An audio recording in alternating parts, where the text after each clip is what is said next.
welcome everybody. Our guest today is Miss Stephanie Jones-Morin of Westminster College. She is on here to help us and you guys prepare for your first year of college.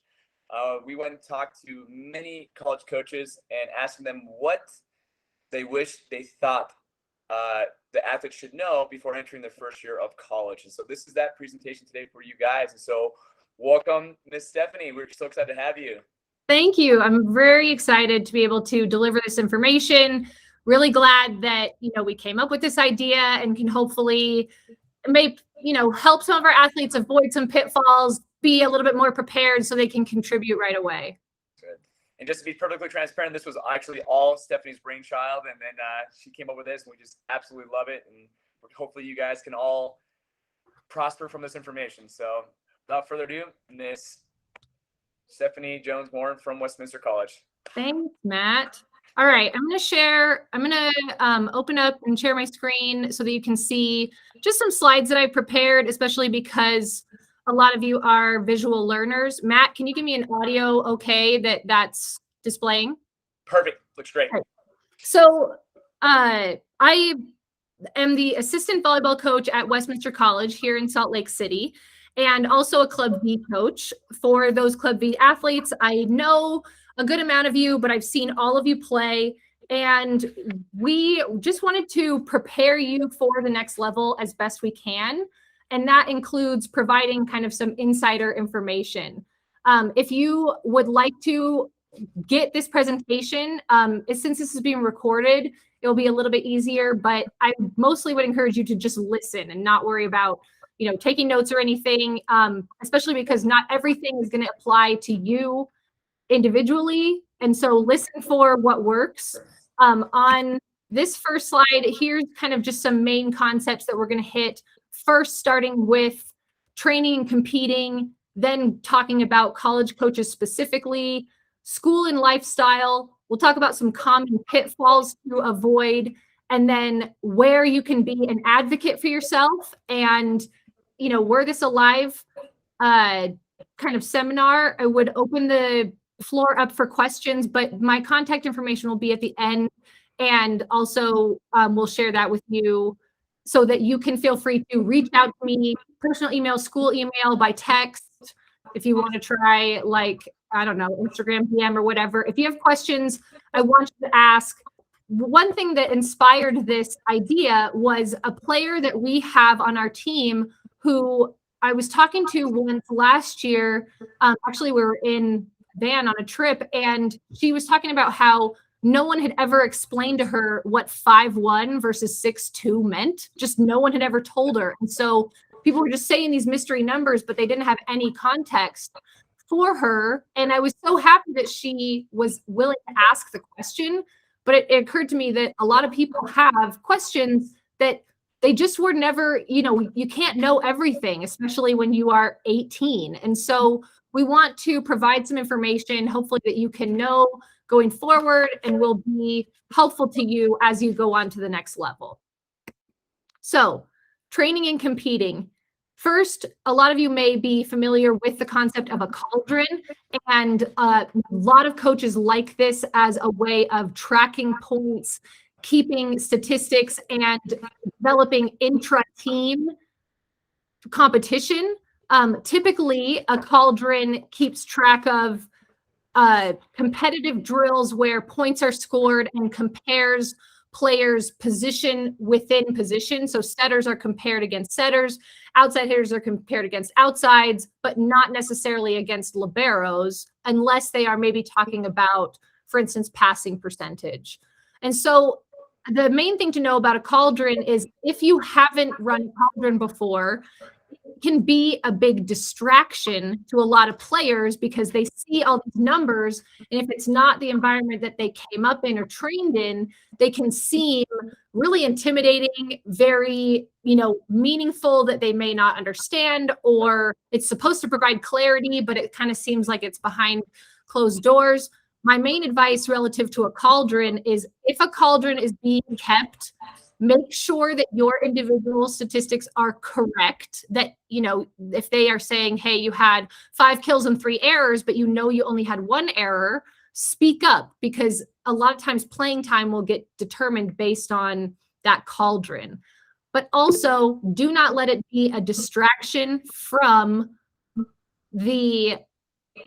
playing, from training, from getting better. If the cauldron is not serving you, do your best to ignore it. We say the same thing about the score in a lot of cases. Of course, you need to know when it's game point, and certain decisions, happen later in the game than earlier in the game. But for some players that perform their best just in the moment, we a lot of times tell them just ignore the score or ignore the cauldron. But be aware of that, because a lot of college coaches, especially if they have the resources where they have additional personnel that are maybe statting a lot or keeping track, keeping volumetric stats during practice, you're probably going to have a lot more information and statistical information than you have in the past. It's a great resource, but it can also be a big distraction.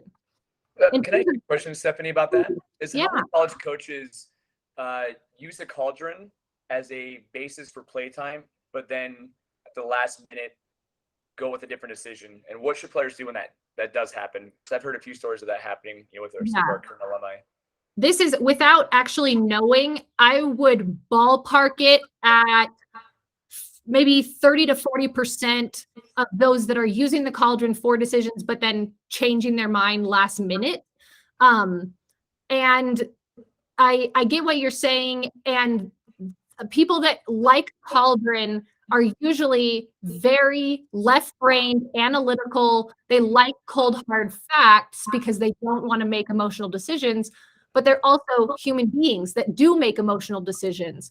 And what I'd say about the cauldron, and then if last minute playing time, last minute decisions get made, is understanding that the most important stat is winning. Meaning, are you on the court when the team is winning? And so if you are on the court when the team is winning, but you do not lead in individual statistical categories, a smart coach should have you on the floor. And so keeping in mind that perspective that, cauldron is meaningful, but the most important statistic is winning, finding a way to be on the court when the team is winning is more likely to give you playing time, assuming that you haven't crossed the coach and been blacklisted, or no one here is going to really misbehave and do that. But sometimes it happens, or you'll see it happen to teammates. But I'd say a decent amount do that, because coaching a match is not cold hard facts. It's a lot more of an art form, and there are a lot more factors that go into decisions besides just cold hard facts, especially because the cauldron is established when we play against ourselves. That's not the same as us playing against an opponent. And so if you want to see the court, the best way, we'll talk about this later with college coaches, the best way is be super hardworking and to be on the floor when the team is winning, which usually means being a really good teammate. Awesome. Great answer. Thank you. Yeah. So scorekeeping. Keep your own points, especially in small group and individual drills, something that's like waves, or where you are going to be in small mini games. Know your points every single time. I've seen college coaches and other coaches as well, go to the board to record scores, ask a player what they got in that round. If the player doesn't know, or even if they hesitate, the coaches then put on the board, okay, you get 0. So they've just lost all the points from their effort. And that's just something that you'll want to be doing if you're not already in the habit of keeping your own score, because you should know your points every time, and no one is going to be responsible for them if you aren't. College coaches, you always got to remember the priority is the team. There's just too many individuals and too many small things to have our attention all the time. The priority is the team. So I would advise keeping your points, keeping your score. As an individual position, hitters should know relatively their stats, not necessarily their hitting percentage, but you should have an idea, or I'd say within one, of how many kills you have and how many errors you have during a drill or a game, something like that. You should be definitely in the moment, but know, hey, I made 2 errors on 3 attempts. This is not going so well. Or I haven't gotten a kill in 5 swings, and that's not going so well. So keep in mind that. For setters, you should have a general idea of your set distribution of how many balls you've been sending to the outside, how many opportunities you've gotten your middles and your right sides, and the back row. Again, you don't have to know exactly, but you do need to know, oh, I haven't set the middle in 5 points. That's not okay. Does that mean we're out of system, or I can't hear her, or she's not available, or she's not getting kills? Because those are all different things. How, are you spreading the offense? Are you tricking the defense? Or are you just setting your favorite person? That's something you should know. Passers, you should know perfects and zeros. And they should, hopefully we have a lot more perfects than zeros, but you need to know if you have more or less than either one to have an idea of about how you're passing. You don't need to know your passing number, your value for a drill every time, but you do need to know how many balls you shanked, and you should know how many balls you pass perfect. Okay, next one, teammates respect. So one thing that is really interesting about college is, just like in your club teams and your high school teams, you'll be with people that are, will become good friends very likely, and that you will develop wonderful relationships with. You'll also have some that you really don't care for.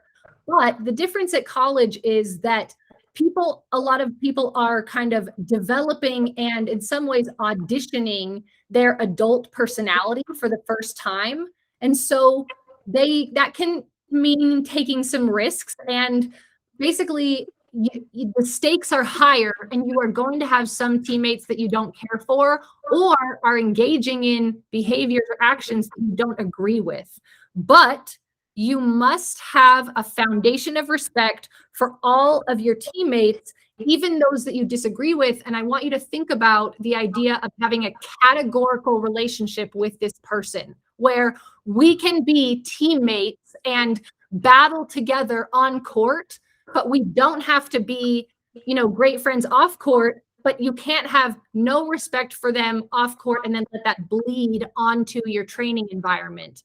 I also encourage you to remember that women bond to battle. That social relationship is a precursor to true engagement in the task. And so the faster that you can establish good relationships with your teammates, the more quickly you will be able to perform at your highest level as a team. And team is way more important than individual. Okay.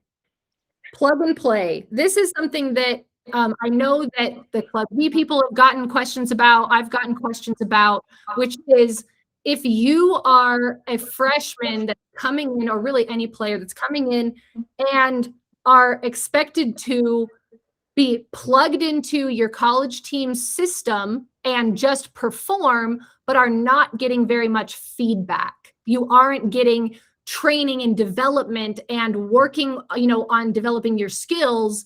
It's almost like the situation that's usually described to me is, it's like I was done getting better, and whatever skills I came in with is what I had, and I was expected to perform at a really high level. But one point of discomfort club players get is they come from a club season that's probably been about 6 months, where they've gotten heavy feedback, lots of training, lots of hours, and the college season is a lot more truncated, a lot shorter, and they are not getting the feedback that they're used to. It's very common for girls to take this personally and assume that my coach doesn't believe in me. They don't think I can get any better because they're not giving me any feedback. And that's usually just not the case. College is just a different environment. So if you find yourself in this type of situation, my advice is expect much less feedback, and in some cases, no feedback. Adjust your expectations for what you are going to get. Also, find ways to get better outside of your coach's feedback. Watch film of yourself. Find your allies on the team, if that is teammates or maybe an assistant coach or someone else on the staff, and then ask direct questions to them. Don't expect the feedback to just come to you as part of the training, but ask them questions about getting better. And finally, identify who on your volleyball team has the best volleyball IQ and learn from her. Listen to what she says and listen to how she understands the game, and use that as a way to get feedback, even if it's not being given to you. This is a tough one, but it's also the reality for a lot of elite players that like we just don't have time to be training everyone when we have, we had a conference match and then we have another one 3 or 4 days later and we've got to, implement this new offense or change positions for somebody. It's just a different situation, but it does not mean that you are not a capable athlete. You just have to take a different approach. So now when it comes to the fall season, just because there's just game after game, that makes a lot of sense. What about the spring season? Is that a time where coaches spend a little bit more time working on individual skill, or is it a little bit more the same as a fall season? Usually, yes. Usually the spring is when heavy development takes place. And it's almost like we are expecting the gritty work to be done in the spring and for you to show up and execute it during the fall. So that is the case. There are some coaches that are just not that big on delivering a lot of feedback. They usually kind of treat their team, their athletes a little bit more like employees, where it's like, show up and do your job. Like, you're not going to be getting praised, and you're not going to be, if I have to show you how to do this, I'm just going to go to the next person. I don't have time to be training with you. But generally, spring is a lot more heavy instruction, development, breaking skills down and redeveloping the way that, we want them to be taught. That's usually when players will rework their arm swing, because we just don't have time for that during the fall. I'd say don't necessarily make that assumption, but that is also when you can spend a lot more time doing those solo resources like watching film of yourself or learning and developing your volleyball IQ, because you won't be as strapped with time because you won't be traveling and competing like in the fall season. So generally, yes, but I wouldn't say that's a hard and fast rule. There are some college coaches out there that they just don't really do feedback that much. They kind of consider that like, this is what we do in juniors, and now it's time to show up and like, put up or shut up. And if you can't put up, I will take the girl who's next off the bench. Oh, great answer. Great information. Thank you. Okay. If you are finding yourself in a situation where you are competing maybe head to head with someone, if they're very close to you, or your college coach has pitted you against one of your teammates, maybe for playing time or for a starting spot or something. In my opinion, a lot of college players don't understand what their competitive advantage is until late in their career. But so many of our Club V girls are trained at such a high level. I believe you can understand my individual competitive advantage and rely on that, especially when things are kind of shaky or unclear. And so if you are, if you can put the ball down in the seam reliably, that's something you can plant your feet on. I know I can reliably do this. If you know that you can deliver a high outside ball on target, that's a competitive advantage, and you can plant your feet on that. When you have a place to plant your feet, then you're ready to take your next step forward in your training and development and competition. But without it, it can be trying to scramble and like, oh my gosh, I'm trying to be the best hitter and the best blocker, but also the serving middle. Or I'm a 6'2" setter that's only in for 2 rotations, but I'm trying to be a 5'1" solo setter. And that's just too much to take on all at once. So I'd say identify your competitive advantage. Where do you compare with the other girls in your same position? What can you do better than them? Do you have a better toolbox? Do you have a power tip down the line that nobody else does? Can you tool better than others? And then plant your feet on that and go from there. This is not a mystery, but it bears, repeating and talking about, that the next level is a big step up, and the game is bigger and faster, and the players are stronger and taller. That is the case for everyone that's gone on to the next level, is they've realized, oh, what was working for me once before isn't working against these 22-year-old women who are up in my face. And so understanding what worked before may not work now, but it does not mean that you are at a complete disadvantage, the quicker that you realize that, the quicker you can take off to the next level of your development. But I see a lot of players who had a hammer of an arm, in high school or in club, but then they're facing these giant adult women blockers and they think, okay, well, all I gotta do is hit harder. Well, I just got stuff blocked. I guess I better just hit it harder. Well, that didn't work at all. It sailed 20 feet out. Well, maybe I just hit it harder. When it's not a good solution, we have to adapt to the new environment and understand that it is bigger and faster and stronger and longer. Many college athletes deal with a loss of confidence, and I would expect that this is a possibility for many of you during your freshman year, because I know a good amount of you are going to be contributors within your first year. If you are dealing with a loss of confidence, you may find that your sense of identity tends to fluctuate a little bit and that you are concerned about, do I even belong here? Am I feeling like an imposter? It's very common for players to think, I was the best player in my gym. I was the best player on my team. And now I'm at the bottom of our depth chart. And that's a really uncomfortable situation. You may have to, confront and identify some fears that you have. What I encourage you to do is think back on your past performance and what you did that made you successful. One of the greatest contributors to a sense of confidence is past performance, is knowing that I did something before and I can do it again. There's reason for me to be optimistic about my performance because I've done it before. Even if it's in a different context, it can still apply. I also encourage you to think about and take seriously positive external feedback. As people, but especially as women, we are so ready to dismiss positive external feedback that comes to us and really internalize negative feedback that comes to us, which research has shown actually happens in a factor of 7 to 1, that we believe negative feedback 7 times more than we believe positive feedback. But that is a source of confidence for you. So don't dismiss it. Really listen and say thank you when people do give you positive feedback, and understand that the loss of confidence is natural. It's very normal, but you are going to rise to the occasion and get it figured out. At the moment, it can be really scary, but it's a very common thing, especially for early college career contributors, to think I'm 18 playing against these, adult women, and they got all this history and they've been playing in this conference. I've never done this before.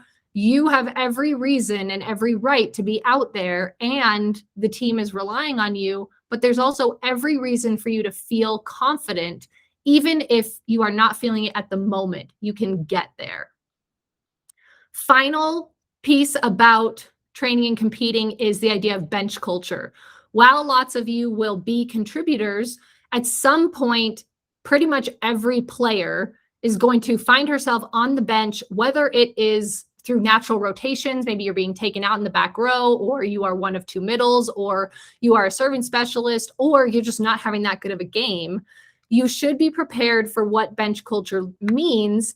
And I can tell you that a lot of coaches put quite a bit of stock into poor participation on the bench and assume that it will mean poor participation on the court. So my advice to you is, when you find yourself on the bench, and all of you will, and you should assume that it will happen, find people that are engaged in a positive way and participate in that, because the reality of bench culture is you participate or you gotta go. You have to leave.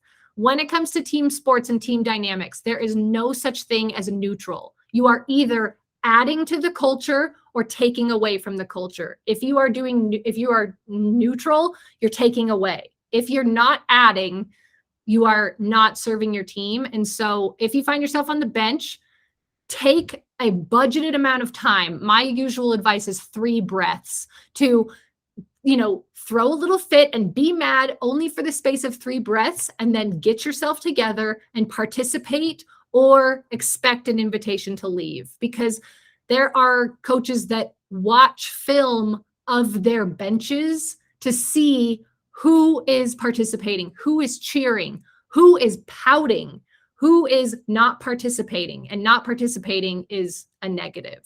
So just be prepared for that. Being on the bench is not necessarily always a bad thing. There's some really important bonding that goes on. You have a great perspective on the game, and you can serve your team in really active ways if you choose to participate. If you choose to pout, I would say you're going to have a really bad time, and there may be some very uncomfortable situations ahead of you, including perhaps not participating in the future. A lot of your teams will have only a travel squad when they go to away games, meaning if you have 16 people on your roster, you might only travel 12. And if you are on the bench and not participating, those are our first go-tos for not bringing on trips. Just something to be aware of. That is absolutely fascinating, by the way. I didn't realize that was such a big deal on the college game. I think most players really need to take that to heart. Just incredible. Yeah. Is there anything you would say, is every bench a little different, or is they're all kind of the same when it comes to that bench culture, just like where you're cheering, you're conversing, you're engaged in the game? That's a great question.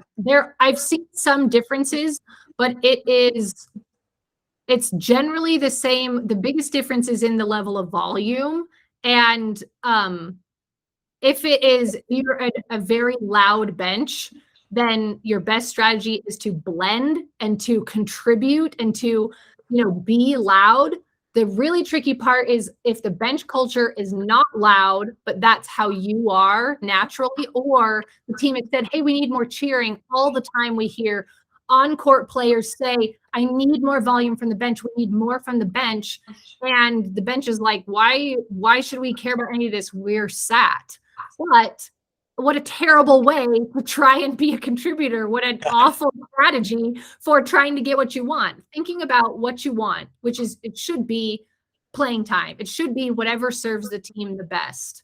And so what I would do is identify the player on the bench, even if she's only there part-time, like if she's one of two playing middles, or if she's one of two playing setters in a 6-2, who has a positive way of interacting with the bench, and then mirror her. Do not, careful of your allies, because sometimes people that you get along with best, your friends, are not the best bench participants. But you remember, you can have categorical relationships. And so I would say find an ally and mirror her energy when you're on the bench in order to contribute really well, because it is a big deal. I've known multiple coaches who will assign one of their support staff, one of their assistants, hey, keep an eye on the bench. Tell me if this person is ready to go in or not. And like, they won't tell the player. So I'm just watching based on how is she cheering? Is she engaged? Is she standing at the back and is too quiet? Can I see her engaging? And sometimes that's how playing decisions get made, which sounds silly, but it happens all the time. Great information. Thank you. Yeah. All right. Next one, we're going to talk about college coaches. Now, college coaches are a super weird population. They are sometimes some of the most amazing people, and sometimes very odd people that just like did not fit other professions, or have this amazing skill and mindset that fits really well within the game, but is just bizarre in other situations. But the main thing that I encourage you to remember is that they are people who have similar desires to every other person that you've known. They want to be listened to, valued. They want to believe what they have to say is important. And this is something that we talk about in sports psych a lot, with like intimidating opponents or, other teammates or things like that. Athletes are people who can do amazing things. They're not necessarily amazing people in every category. Coaches are the same. They are people who can have this really incredible skill set usually. But they are, human beings. And I really encourage you to spend time getting to know them as a person and observing what kind of human being is this, not just what kind of coach they are, which is a job. And people are not just their jobs. Many athletes, especially in their freshman year, come in and have a lot of issues with intimidating coaches. Their coaches are very intense, perhaps loud or aggressive in ways that they're not used to. And the best antidote for that is spending time with that coach or with that staff. And it sounds uncomfortable, and it will be uncomfortable, but the only way to humanize them is to observe them as a human. And that requires time. You can't do it from a big distance. So if you are finding that you are dealing with very intimidating coaches that you feel you can't get close to, take a big girl baby step towards developing a person-to-person relationship with them. See if you can find some non-volleyball common ground. And when they share something that is non-volleyball, expound on that, ask questions about it, get to know them outside of just the gym environment and outside of just the context that you're familiar with. Another strong kind of antidote to dealing with a situation where you are intimidated is to find your ally. This can be another member of the staff, or I especially encourage you to find an upperclassman, a freshman who's in your same category can be an ally and a good friend, but they don't have the same history or time in or knowledge that someone who's had more time in. So if there's a staff member that you get along with or, have good vibes with, then find your ally and use them to get your foot in the door, understand that coach a little bit more, ask them, hey, I've observed this and this is what it seems to me. Is that true? Or this happened and this is the story I'm telling myself about that. Does that ring true? And your ally, we want to make sure you find an ally that tells you the truth, but that can provide some information for you, because one thing that's the nature of coming in as a freshman is you're going to have knowledge gaps just because you haven't been with the coach or in the program as long as returning players. And we can solve those knowledge gaps and make you a stronger, more integrated part of the team more quickly. And there is a really strong sense of urgency, especially in a fall season, because school starts right away. We start competing right away. It's a really intense ticking clock. You should know, the appraisal regarding tasks. Something that every college coach will tell you is that we want to know that you heard us and that you're working on something that we asked you to do. This applies a lot during the summer. Like if you have registration things to take care of, or if you're supposed to be keeping someone up to date, like with information or workouts or arrival dates or whatever, if we don't hear from you, if we send out a question and don't hear a response from you, it's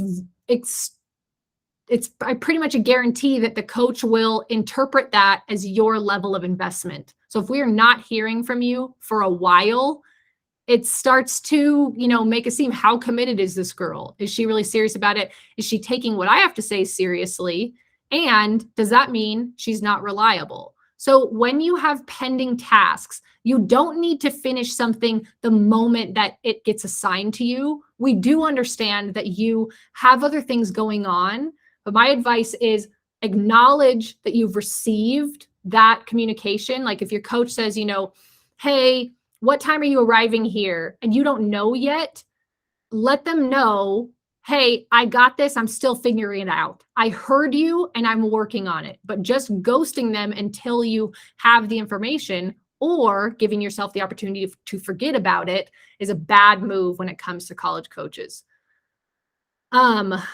You should also realize that anything that you share with one coach on the staff or one person on the staff will get shared with, you should assume that it gets shared with the entire staff. If your ally is maybe your second assistant, that's who you get along with, that's great. And you can tell them, work with them and share. It doesn't mean that you can't share personal stuff, but you just need to assume that part of their job is to relay information to the head coach, to the staff.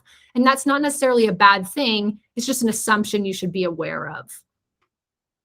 Okay, Something else to know about a difference between college and club or high school is that we are around each other more, especially when we travel. That means we are together, in the airport, on the plane, in the hotel. We see you for breakfast, lunch, and dinner, are seeing you when you are studying, not just when you show up to the gym. And so that means that we have a little bit more information about, who you are, how you spend your time, what kind of, language you use, whatever. But it's just going to be a different environment than what you have done previously, because most of you are not spending breakfast, lunch, and dinner at Club V every other week. It's just kind of a different situation. And so that means that your coaches are going to pay attention to a lot more of what you do, and also your teammates, that it's just more of what you're doing is on display. You just want to be aware of that coaches will observe, if you get a call from your parents, how you talk with them, or, if you are interacting with like a significant other, then they'll observe that. It's not necessarily inappropriate if it's at the wrong time or in the wrong way. It could be, but you just need to be aware that we're around each other more, so we kind of have more information. I do think you should expect little to no hand-holding when it comes to completing tasks, or if there are things that you can figure out on your own. That's just something that sometimes players that have been provided with every answer or coddled a little bit more by their previous coaches will come and expect a lot of information to be delivered to them. And a college coach will say, figure it out, ask a teammate. I don't have, we're just always out of time. And so that's something to be aware of. Mind games is a tricky one, because as much as I wish that this did not happen, I know a lot of college coaches that do play mind games, and it can be incredibly frustrating to their athletes.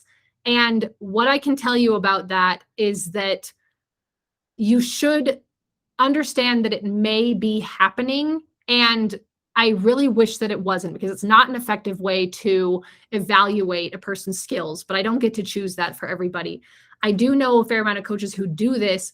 What I advise to you as the player to whom it's happening is control what you can control. You don't get to control how this college coach is going to interact with you, or the situation that they're going to put you in to see how you react. All you can do is control your own behavior, your own attitude, your own, verbiage, things that you say and do, and how you treat your teammates and how hard you work. It is really frustrating, and it may feel like you're being messed with, or it feels unfair. I wish it didn't happen, but it does. And so control what you can control, latch onto that, and then understand that you don't get to pick the result of everything. You can pick your response to the event, and that's going to, determine the outcome. Now, sorry, on the topic of mind games, can you give us an example of some of the most common mind games that coaches do play? You mentioned putting them in a situation and see how they react is one of them.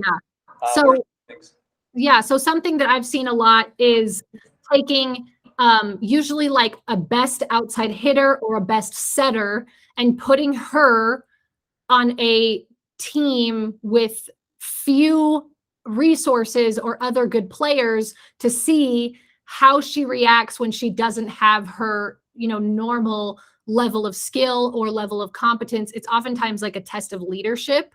Can you make these lower level players rise, or do you drop down to their level? That's how the college coach would determine it. Would identify it rather. There are a million factors that go into how that team performs, but that's an example that I see a lot is like, let's see how our OH1 does when we give her all their worst players, or when we give her the setter that, she's not used to, or we make her play only in the back row. Is she going to pout about that? Or is she going to rise to the occasion? That'd be a really common one. Another one that I see is giving like off-court leadership tasks and then determining, what kind of leader is this person, but it's relative to like organizing food on the bus, or, determining some decision that the team has to make, but we're going to put a player in charge and see how does she do with this as kind of a test. Those are the most common examples, but it would really vary kind of person to person. But it's a tough one. It's something that I think you should be prepared for, and hopefully it doesn't happen. But if it does, control only yourself. Awesome. Thank you. Yeah, great. Yeah. The other thing that I hear players, complain about or come up against is favoritism. And again, I kind of wish this didn't happen, but it's very much a reality. I have heard a few coaches that I really respect, most recently Russ Rose, say, of course coaches have favorites. My favorite player, the player that works the hardest. And sometimes it's that simple, sometimes it's not. But here's another thing that I'll tell you about favoritism is that your perception is not necessarily the true reality. One way that this gets presented sometimes is with international players. And when international players come to the US to play, then they oftentimes don't have debit cards or United States identification, or they didn't come with betting. And so an example would be the coach takes international players to the bank and to, get their identification, and to the store to buy some of their basic needs. And, US players are like, well, we didn't get this little errand with the coach, or, this is her favorite because, I don't know, Masha and Bruna got to go on this little errand and they got all this cool stuff with the coach, when it's really not a nature of favoritism. It's a nature of they just didn't have these things that you have taken for granted. And so what you may perceive as favoritism could just be someone needs extra help in one category. And it doesn't mean that they don't merit that help, but we just, as humans, are looking for patterns. And that's a pattern that we've known since we were in elementary school. There are Hawaiians that come to the mainland who don't have winter boots. And so we, sometimes take them to the store to get their first, coat or winter boots because it's a necessity, not a favor because they are the golden child. We want them to survive the winter. And so, people that may need extra help, that can be a really beautiful thing. It can also show you the humanity of your coach or the staff or whoever's helping with them. And I'd also encourage you, ask for help if you need it. If you are struggling with the altitude, is something that we see at our college, girls that come from sea level in their first 2 weeks of preseason, it's like breathing through a straw. And so, that doesn't mean that they are weak or out of shape. It means they've come 4,500 feet up and now are having to train at an elite level that they're not used to. So just be aware of your perceptions of favoritism, understand that it does happen. And the best way to combat it is to humanize your coach, get to know them, and then work the hardest and be the best teammate. That's a good way to become the favorite. Just the reality. All right. School and lifestyle. Some things that we'd kind of like you to know is understanding that partying is a reality for many college students. It will be a reality for many of your teammates. Not every single one, but it is just the nature of going away to college for the first time. There will be partying. My biggest advice is if it's on social, it's on display. Even if it is, private through Snapchat or on a Finsta or something like that. I have seen multiple times teammates tell coaches about something that they saw another teammate doing and showing see, here's her snap of this. It's not something that the coach had access to. And whether you want to, identify that as tattling or betraying or looking out for the well-being of the team, if there's evidence of it, you should assume that it's on display and that it is potentially available for your coach's eyeballs. So if you are going to party, and that is something that we can expect from a decent amount of you, is that you should do it in a way that serves your experience, your team, and also understand that your team will have big rules and small rules. And these big rules are in place. Like an example that I would get that I can think of is, partying like in between two matches. Let's say you have a match Friday and a match Saturday, or a match Friday and a match Sunday. The team rule might be, hey, we don't party Friday or Saturday before our Sunday match, or something like that. That's one to be respected because it's relative to competition. There are other ones that might be a little bit less of a big deal that you might, consider a little bit differently, but the big rules are in place. And I realize I have no credibility in saying this because I am a coach. Of course, I'm going to tell you, follow every rule, but try and identify, I also am a realist, try and identify what are the big ones? What are the lines that I absolutely should not cross? And if teammates or some other people are asking you to cross those, wait until your season's over, right? Just if you can hold off until November or December, or do it in spring, then do that. That's my advice with that. Stress management is something that I've seen, especially with COVID, and things have complicated the college experience as so many things have gone online or been so disruptive. Training schedules and competitions and seasons have been moved. My advice for stress management is understand what helps you with this before you need it. Understand, do you do well with a planner or a calendar? Do you do well with an electronic form or paper form? And be prepared for that before you need it. Can you do well with like a midday nap? A lot of elite athletes do naps during the day. Sidebar, contemporary nap research says 10 to 20 minutes is usually the golden amount of time so that you don't get all the way into a deep sleep cycle, but you should do research on yourself. But understanding what works for you with stress management before you get into the heavy time so that you know what you can rely on. I also want to do a plug for something that helps you manage your stress that is away from a screen. There's a lot of research that, even though that, for instance, social media or like online games are a way that people relax, it can really affect your circadian rhythm and can add stress on top of whatever you're dealing with in addition to relaxing you. So it ends up being a net neutral or even a net negative. But understand what works for you with stress management. I'd also encourage you to have something not only outside of screens, but make it outside of volleyball or athletics. Like if your only method of stress management is exercise, if you get injured and can't do your usual exercise, you might be kind of in a bad way. And so my usual advice for a lot of our college kids is go get coffee with a friend, because women are incredibly social, and the strength of our social network is actually the highest determiner of our health longevity. And so it's doing something social. It's away from a screen, like you might have it or whatever, but it is a small adventure. It doesn't take long, and it's not expensive. And so that can be a really good option for you. Of course, you can go and get a smoothie or whatever you want. But find what works for you with stress management before it's an emergency. Knowing school resources that you can rely on is another great way that I think student athletes can get ahead of some of these tough times.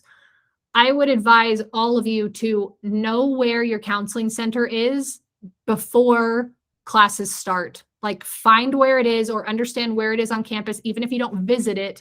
But a huge amount of resources can be available to students in the counseling center. Every college has them, but they're also notorious for getting booked up. There are a lot of college students that need mental health resources, and that is completely appropriate. And many athletes need mental health resources, and find your counseling center right away, even if you've never done any sort of counseling or therapy.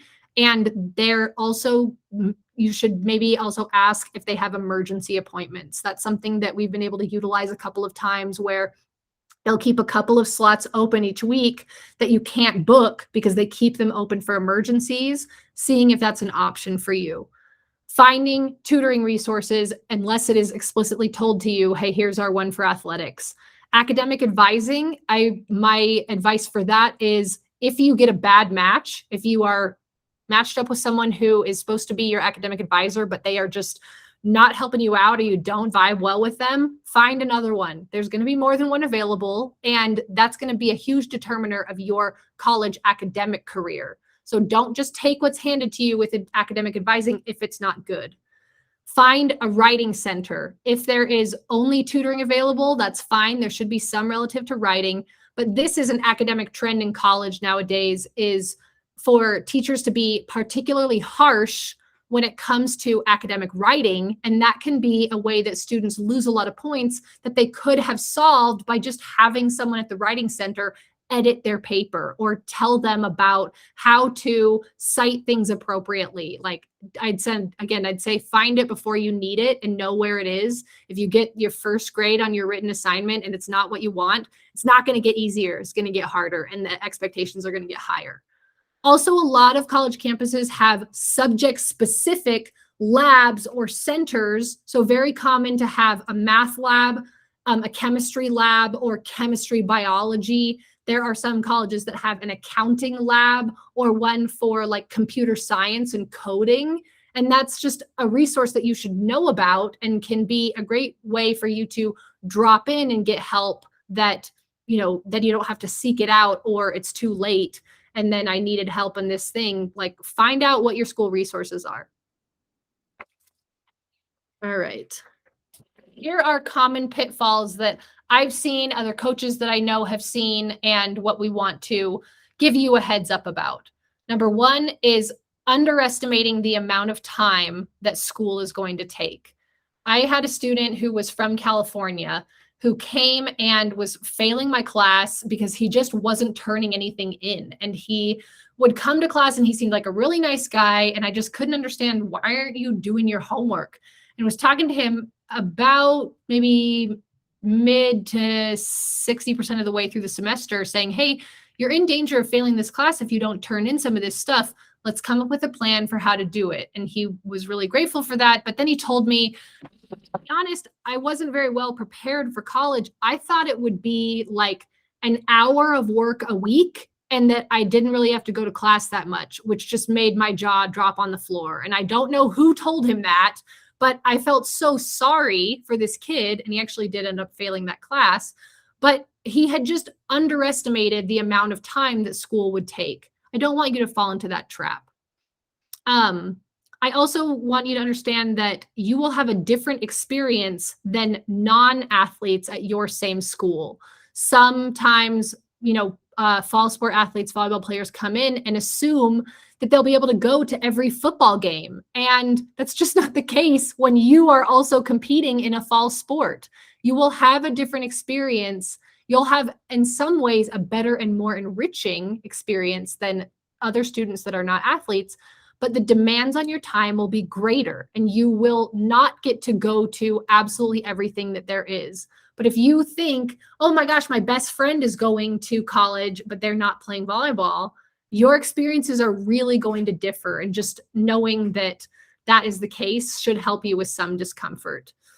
Online class discipline. I'm a little bit less worried about this because you guys had to go through so much of it with COVID, but that's been a really tough thing for a lot of college students, athletes, and non, is the discipline that it takes to succeed in an online class. That it is not just, showing up and listening to a lecture and then that's all. It really requires discipline to do your work outside of class time, or if lectures are only recorded, to actually watch that and to, understand that it's going to take a good amount of, effort outside, and it will look different than classes that you attend in person.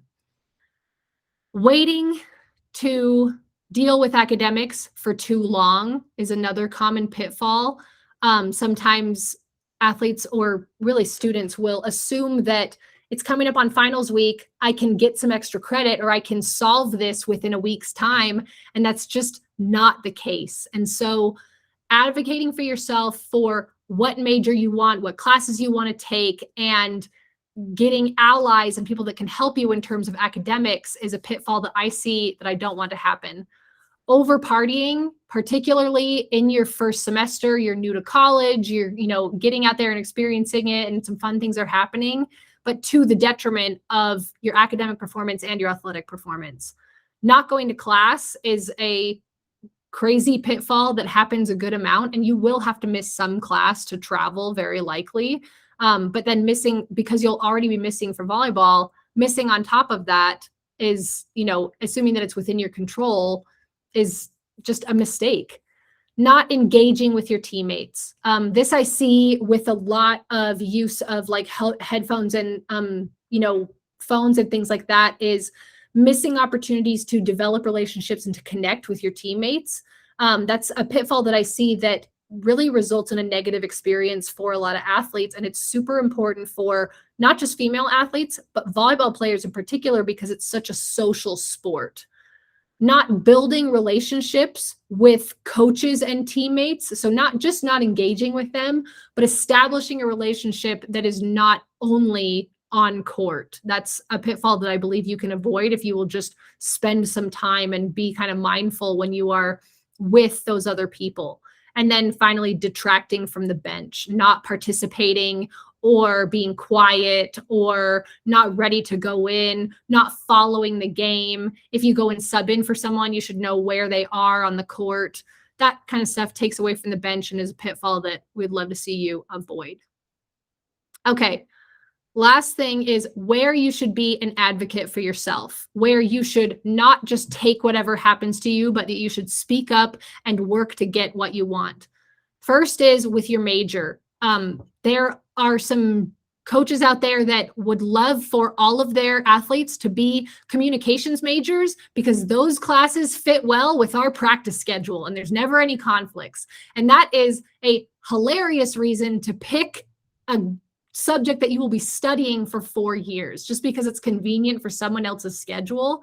It doesn't mean that you get to do whatever you want, but if there is a major that you are passionate about, but it ends up being a little sticky, advocate for yourself. Advocate for finding a way to make it work. Can I study this thing that I'm excited about, that I want to learn more about and potentially do for my future career, but it's maybe not the most clean fit with volleyball? Also, advocate for yourself relative to your body and your health. There's a large amount of players that get their feelings hurt when they get injured, and then the coach seems to not care about it. They say, okay, I see that you're injured. You're no longer, in or participating or whatever for this moment. So you're kind of out of sight, out of mind, and they feel kind of isolated or abandoned, or, this was really hurtful. It wasn't my fault. And coaches know that. You have to keep in mind that the coach's main priority is the team. It is always the team. And so we can't spend a whole lot of mental and emotional energy, being with someone who has an injury or who is maybe struggling with something when our whole priority is the team if they don't speak up. Coaches are humans and they're people and they've been hurt before.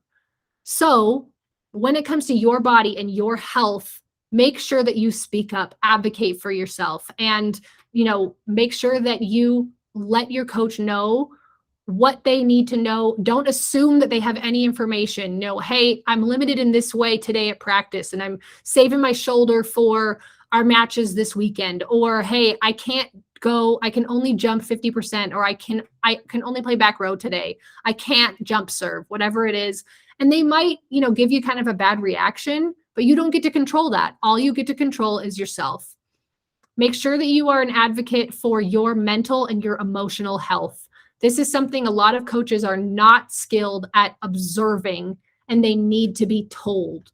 I have never known a coach to penalize or punish a player who has shared information about their mental health. They don't always handle it completely cleanly, but we want the best for our players and we want them to be healthy and to be successful.